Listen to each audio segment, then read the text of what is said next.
There is one organ which causes high blood pressure, and it's not what you think. And there are specific exercises you can use to target and fix your blood pressure easily. No diet, lifestyle changes, or medication required. Check the link in the description below, but for now, today's question.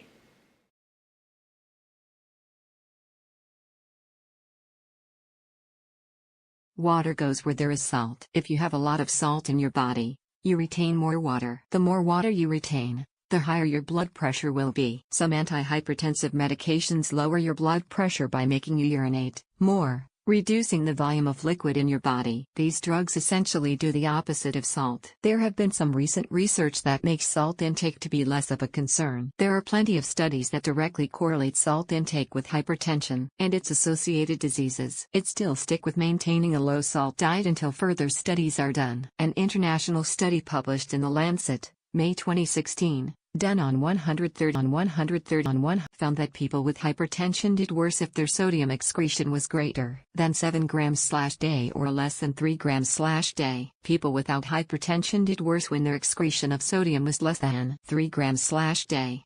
Note 1, that sodium excretion is directly associated with Note 2, that doing worse means risk of death or major cardiovascular events such as heart attack.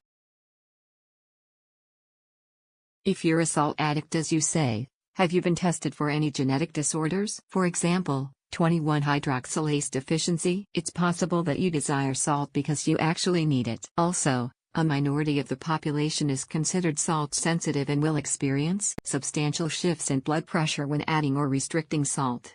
You can get a decent blood pressure cuff and keep a log of salt intake and blood pressure readings for a few weeks to assess whether or not you fit this category. Finally, if your blood pressure numbers are normal, less than 115/80, ideally 170, then focus your efforts on other aspects of your health. As long as you are getting tested a few times each year, you probably don't need to worry unless your numbers start trending upward.